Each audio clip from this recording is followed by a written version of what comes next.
প্রিয় শিক্ষার্থী, আজ আমরা ষষ্ঠ অধ্যায় এর বিদ্যুৎ পরিবাহী রেজিস্ট্যান্সের সূত্র নিয়ে আলোচনা করব। প্রথম সূত্রটি হলো তাপমাত্রা, উপাদান ও প্রস্থচ্ছেদের ক্ষেত্রফল স্থির থাকলে পরিবাহীর রেজিস্ট্যান্স দৈর্ঘ্যের সাথে সমানুপাতিক। যদি এল দৈর্ঘ্য বিশিষ্ট কোনো পরিবাহীর রেজিস্ট্যান্স আর হয় তবে আর সমানুপাতিক এল। বিষয়টি আমরা একটু বিস্তারিত বলি। তাপমাত্রা স্থির বলতে আমরা যে তাপমাত্রা এটি নির্ণয় করব প্রথম থেকে শেষ পর্যন্ত যেন তাপমাত্রা একই থাকে। উপাদান বলতে যে আমাদের এই তারটা আছে এটা যেন তোমার তামা যদি হয় তামাই হবে, লোহা যদি হয় লোহাই হবে, অ্যালুমিনিয়াম হলে অ্যালুমিনিয়াম, এটার উপাদান চেঞ্জ করা যাবে না। আর প্রস্থচ্ছেদের ক্ষেত্রফল, প্রস্থচ্ছেদ বলতে কি বোঝায়? ধরো এই পেনের হেডটা, এই হেডকে যদি আমরা প্রস্থ বরাবর কর্তন করি বা কাটি তাহলে যে অংশটুকু পাওয়া যাবে এই পুরো অংশটুকুই হলো প্রস্থচ্ছেদের ক্ষেত্রফল। এখন যে কথাটা বলছে যে তাপমাত্রা, উপাদান, প্রস্থচ্ছেদের ক্ষেত্রফল স্থির থাকলে পরিবাহীর রেজিস্ট্যান্স হবে দৈর্ঘ্যের সাথে সমানুপাতিক। ঠিক আছে, আমরা একটু ডিটেলস আলোচনা করি। এখানে আমরা দুইটা তার দেখাচ্ছি, একটা ছোট আর একটা বড়।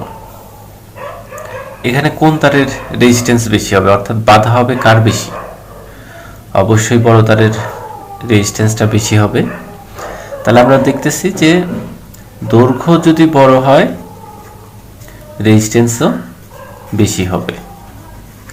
সুতরাং আমরা বলতেই পারি যে আর সমানুপাতিক এল, অর্থাৎ লেন্থ যত বড় রেজিস্ট্যান্স তত বেশি, লেন্থ যত ছোট রেজিস্ট্যান্স তত কম। তাহলে এটা সমীকরণ নম্বর 1।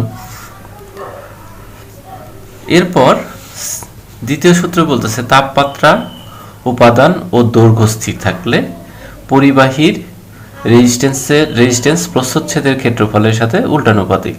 ঠিক আছে, আমরা একটু দেখি।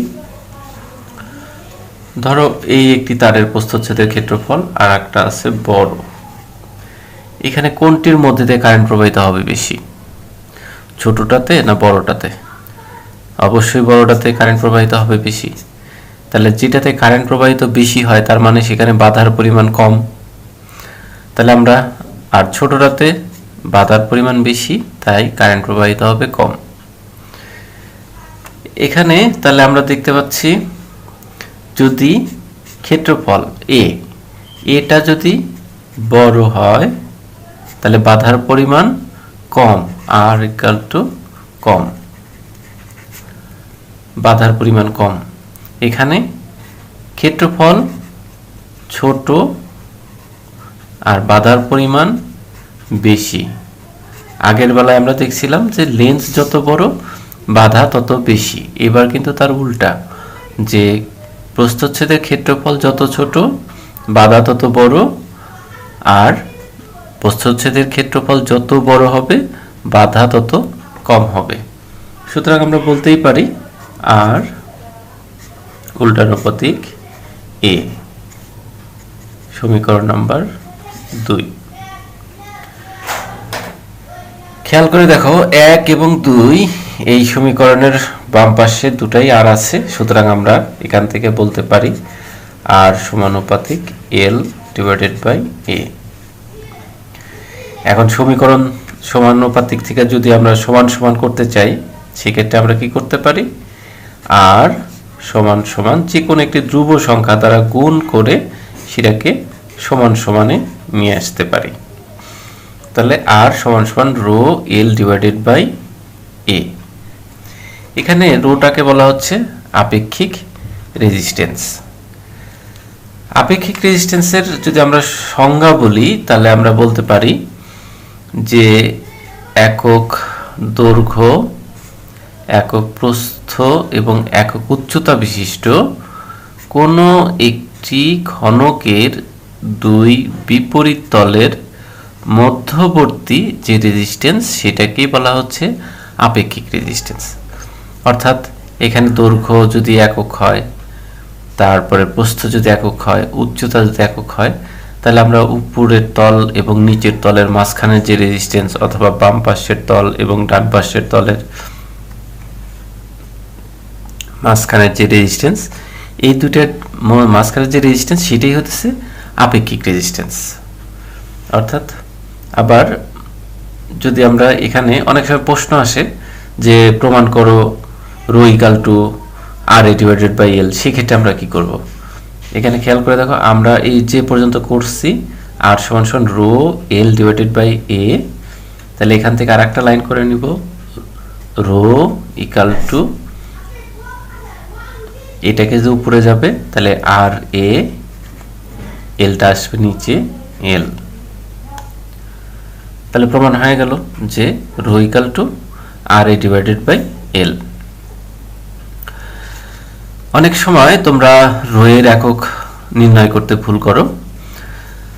খেয়াল করে দেখো যে rho equal to R A divided by L, এখানে যদি একক আমরা নির্ণয় করি আর এর ওহম, এ সিজিএস পদ্ধতিতে সেন্টিমিটার স্কয়ার বা সেন্টিমিটার গুণন সেন্টিমিটার, আর এলটাও সেন্টিমিটার। এখানে এমকেএস পদ্ধতি হলে তো হয়তো মিটার গুণন মিটার, অর্থাৎ metre square divided by metre. FPS এ হলে ফুট গুণন ফুট ডিভাইডেড বাই ফুট। তাহলে এক্ষেত্রে আমরা সেন্টিমিটার সেন্টিমিটার কেটে দিলাম, কেটে দিলে একক হয়ে যাবে ওহম সেন্টিমিটার। একইভাবে ওহম এমকেএস এর ক্ষেত্রে ওহম মিটার, এপিএস এর ক্ষেত্রে ওহম ফুট। এই চ্যাপ্টারে বেশ কিছু অঙ্ক আছে, অঙ্কগুলো দেখে তোমরা অনেকেই ভয় পাও। অঙ্কগুলো আসলে খুব জটিল না, জটিল শুধুমাত্র এর মানটা নির্ণয় করা, বাদ বাকি সবই সহজ, এবং ক্যালকুলেশনটা একটু জটিল, কিন্তু বারবার চেষ্টা করলে এটা তোমাদের কাছে সহজ হয়ে যাবে। আমরা একটা অঙ্ক করি, একটা অঙ্ক করলে বিষয়টা ক্লিয়ার হয়ে যাবে। প্রথম অঙ্কটাই খেয়াল করে দেখো, যে বলা আছে 44 সেন্টিমিটার দীর্ঘ, 0.1 মিলিমিটার ব্যাস একটি তারের রেজিস্ট্যান্স 15 ওহম, তারটির উপাদানের আপেক্ষিক রেজিস্ট্যান্স নির্ণয় করো। তাহলে এখানে দেওয়া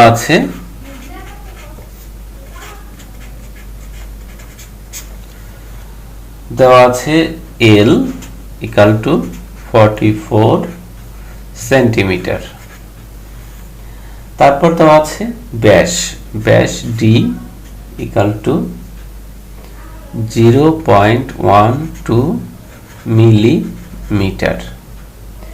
এরপর দেওয়া আছে resistance R equal to 15 ohm. ঠিক আছে,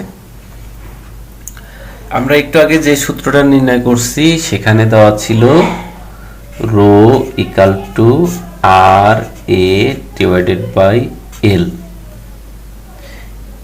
আর এর মান দেওয়া আছে 15, এল এর মান দেওয়া আছে 44, কিন্তু এর মানটা দেওয়া নাই।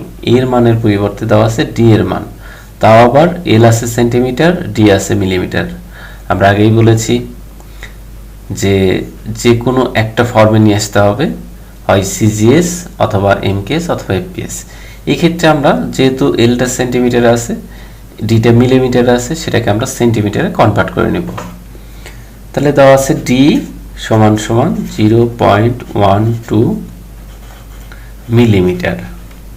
এটাকে যদি আমরা সেন্টিমিটার করি তাহলে কি হবে, 10 দ্বারা ভাগ করলেই এটা সেন্টিমিটারে হয়ে যাবে, অর্থাৎ 0.012 সেন্টিমিটার। কিন্তু সমস্যা হলো আমাদের এরিয়াটা বের করতে হবে। এরিয়া বের করার সূত্র হচ্ছে A equal to pi D square by 4 অথবা A equal to pi R square. এখানে যদি কোনো সময় ব্যাস বলে তাহলে এর মান হবে পাই ডি স্কয়ার বাই 4, আর যদি বলে ব্যাসার্ধ সেক্ষেত্রে হবে পাই আর স্কয়ার। পায়ের মান 22/7, এটা নয় ভালো, অ্যাকুরেটলি রেজাল্ট আসবে। এখন আমরা অঙ্কটার দিকে আরেকবার আগায় যাই। তাহলে a = পাই d²/4। পায়ের মান কত? 22/7 ইন্টু ডি এর মানটা কত? 0.012 স্কয়ার ডিভাইডেড বাই 4। ওকে, এর মানটা আমরা পেয়ে গেলাম। এটার একক হবে কত? এর একক হবে, আরেকটা লাইন করে নিই, এটা সমান সমান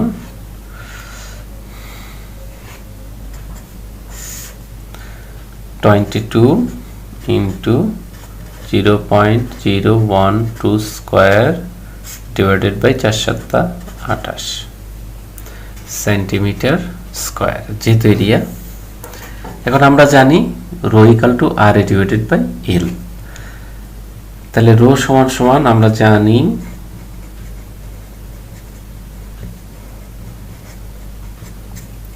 rho = R A divided by L. আর এর মান দেওয়া আছে 15, তারপরে এর মানটা আমরা বের করছি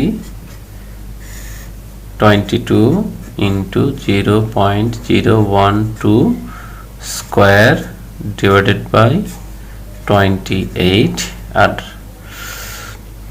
নিচে থাকলো কি এল এর মান 44। এটা সমান সমান কত হয়? 15 ইন্টু 22 ইন্টু 0.012 স্কয়ার।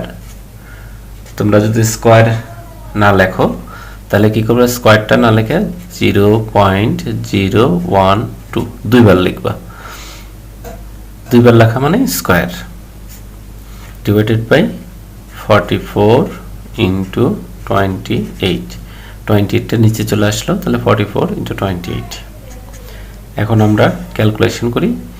ক্যালকুলেশন করতে যায় তোমরা যে ভুলটা করো সব সময়, সেটা হলো যে উপরেরটা গুণ করো, নিচেরটা একটা ভাগ দিয়ে তারপর আবার গুণ করো।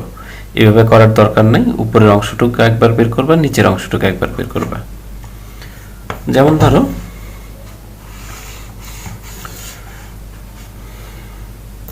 (15 × 22 × 0.012 × 0.012 এইটুকের মান আগে বের করে নিই। কত হলো? 0.04752। নিচেরটা 44 ইন্টু 28 ইকাল টু 1232। এখন আমরা আবার ভাগ করে নেই। 0.04752 ভাগ 1232 ইকাল টু 0.4 এটাকে যদি আমরা ইঞ্জিনিয়ারিং সিস্টেমে বের করি তাহলে কত হয়? এটা সমান সমান 38.5714 ইন্টু 10⁻⁶। একক কি হবে? একক হবে ওহম, আর যেহেতু এটা আমরা সেন্টিমিটারে প্রকাশ করছি তাই সেন্টিমিটার, ওহম সেন্টিমিটার। ঠিক আছে, এইভাবে বাদ বাকি অঙ্কগুলো করে নেবা। অঙ্ক থেকে ভয় পাওয়ার কিছু নাই, অঙ্ক সহজ জিনিস, একটু চেষ্টা করলেই হবে, বারবার চেষ্টা করো তাহলেই হয়ে যাবে। এক্ষেত্রে তোমাদের একটি কথা বলে নিই, সেটা হলো অনেক সময় রেজাল্টের সাথে অঙ্কের, তুমি যে অঙ্ক করবে সেখানে সামান্য একটু ডিফারেন্স হতে পারে রেজাল্টে, এটা নিয়ে ভয় পাওয়ার কিছু নাই। অনেক সময় পায়ের মান তুমি 22/7 ধরছো, অনেকে 3.1412, অনেকে 3.13 ধরে। সুতরাং এই ক্ষেত্রে মান কিছুটা পরিবর্তন হতে পারে। যাই হোক, এই নিয়ে টেনশনের কিছু নাই। অঙ্ক একটু বারবার চেষ্টা করবে, ইনশাল্লাহ হয়ে যাবে। ঠিক আছে, ভালো থাকো।